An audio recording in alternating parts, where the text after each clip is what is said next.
रोज गरीब मनोज जंगल में लकड़ियां काटने गया हुआ था। काम करके जब वो थक गया तो उसे तेज भूख लगी और वो एक पेड़ के नीचे खाना खाने बैठ गया। उसी पेड़ पर एक बंदर बैठा हुआ था जो लगातार मनोज की ओर देख रहा था। लगता है इसे भूख लगी है। अच्छा रुक, ले तू ये केले खा। आज रमा ने खाने के साथ फल में ये केले दिए हैं। लेकिन जिसे खाने से बंदर इनकार कर देता है। फिर वो पेड़ से उतरकर पत्थर से कुछ जमीन पर लिखता है। अरे ये क्या लिखा है इसने? मुझे फल नहीं खाना, ये खा खा कर मैं बोर हो गया हूँ। मुझे वैसा ही खाना खाना है जैसा तुम खा रहे हो। ये पढ़ते ही मनोज जोर जोर से हंसने लगता है। अच्छा तो तुझे भी मेरे जैसा खाना ही खाना है।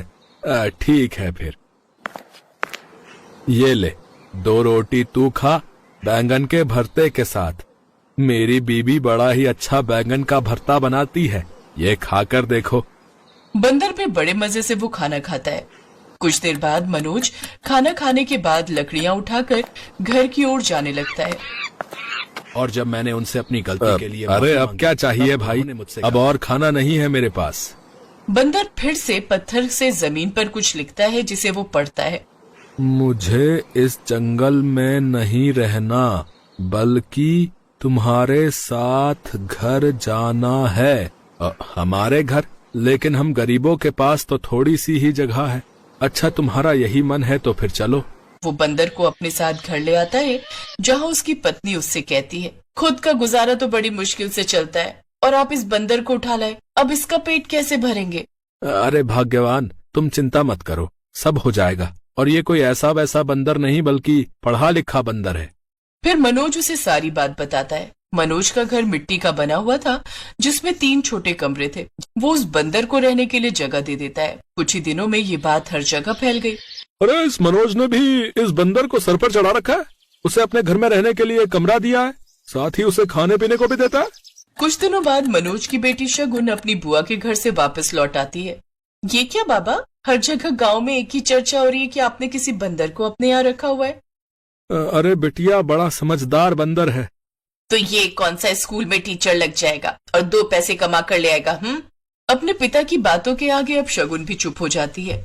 उधर उस बंदर की नजर जैसे ही शगुन पर जाती है तो वो उसे देखता ही रह जाता है और वो उसे देखकर घबराकर वहां से चली जाती है। लेकिन बंदर के मन में अब तो शगुन की तस्वीर उतर चुकी थी।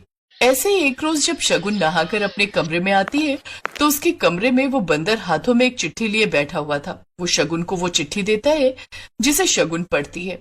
तुम पहली नजर में ही मुझे पसंद आ गई थी, हमें तुमसे प्यार हो गया। ये पढ़कर शगुन हंसने लगती है और उस बंदर से कहती है, अरे बाबा, और मोनू की तरह तुम भी मुझे पसंद आ रहे हो, बड़े ही मजाकिया हो तुम। अब वो दोनों अच्छे दोस्त बन जाते हैं। अब बंदर ज्यादातर वक्त शगुन के साथ ही बिताता। ये बात अब गांव भर में फैल जाती है। कहना तो नहीं चाहिए मनोज, लेकिन जब तुम काम पर चले जाते हो और रमा घाट पर पानी लेने, तो तुम्हारा वो बंदर ज्यादातर वक्त तुम्हारी बेटी के कमरे में रहता है। मुझे तो दाल में कुछ काला ही लग रहा है। क्या? ये तुम क्या कह रही हो काकी? कई बार देखा है मैंने उसे, तुझे यकीन ना हो तो और लोगों से ही पूछ ले। बात सुनते ही मनोज गुस्से में उस बंदर के पास जाता है और उससे सच्चाई जानने की कोशिश करता है, जिस पर वो बंदर एक कागज पर कुछ लिखता है और मनोज को पकड़ाता है, जिस पर लिखा हुआ था कि अगर तुमने अपनी बेटी की शादी मुझ बंदर से नहीं करवाई तो मैं तुम्हारी जान ले लूंगा। ये तुम क्या कह रहे हो? भला मैं एक बंदर से अपनी बेटी की शादी कैसे करवा सकता हूँ? मैंने तुम्हें अपने घर में जगह दी, खाने को दिया, और आज तुम मेरी ही जान लेने पर उतारू हो। और तू मुझे क्या मारेगा? मैं ही खुद की जान ले लूंगा। कम से कम एक बंदर से मुझे अपनी बेटी की शादी तो नहीं करनी पड़ेगी। ये कहकर मनोज अपने ऊपर मिट्टी का तेल डालने लगता है।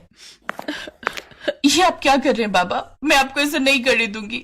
अगर इस बंदर की यही तमन्ना है तो ठीक है, मैं इससे शादी के लिए तैयार हूँ। शायद अब यही मेरा नसीब है। अब मनोज के पास और कोई रास्ता नहीं था और वो शगुन की शादी उस बंदर से करवा देता है। वो मनोज के कच्चे घर के सामने ही एक झोपड़ी डालकर उस बंदर के साथ रहने लगी। लेकिन रमा इन सबसे बड़ी उदास रहती। मैं कैसी माँ हूँ जो अपनी जवान बेटी की शादी एक बंदर से होते हुए देखती रही और मैं कुछ न कर सकी। लेकिन मैं उस बंदर को छोड़ूंगी नहीं। एक रात रमा गुस्से में उस बंदर को मारने के इरादे से उस झोपड़ी में जाती है जहाँ से उसे किसी के हंसने की आवाजें आ रही थी। ये भला अंदर से किस आदमी की आवाज आ रही है। रमा खिड़की से अंदर की ओर झांकती है तो एक सुंदर सा लड़का उस कमरे में खड़ा हुआ था और बाहर की तरफ बंदर की खाल पड़ी हुई थी। ये लड़का मेरी बेटी के साथ कितना जच रहा है और एक वो बंदर है, मुझे इसे किसी भी तरह खत्म करना होगा। रमा उस बंदर की खाल को आग लगा देती है, लेकिन जैसे ही वो खाल जलती है शगुन के साथ कमरे में खड़ा लड़का भी जलने लगता है और फिर अचानक से गायब हो जाता है। ये तुमने क्या किया माँ, अपनी ही बेटी का सुहाग उजाड़ दिया।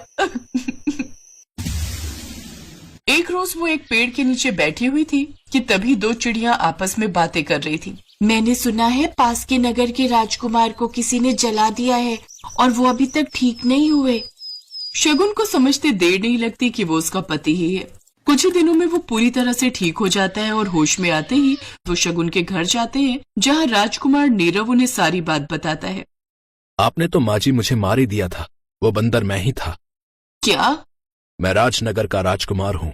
एक रोज शिकार खेलने जंगल गया था जहाँ गलती से एक बच्चे पर मुझसे तीर चल गया और उसके दादाजी जो कि एक बड़े जादूगर थे उन्होंने मुझे बंदर बनने का श्राप दे दिया। और जब मैंने उनसे अपनी गलती के लिए माफी मांगी तब उन्होंने मुझसे कहा, जब तक कोई नेक दिल लड़की तुम्हें दिल से प्यार नहीं करेगी और तुमसे विवाह नहीं करेगी तब तक तुम एक बंदर बनकर ही जिंदगी काटोगे और शादी होते ही रात को तुम इंसानी रूप में वापस आ जाओगे, लेकिन दिन में फिर से बंदर ही बन जाओगे।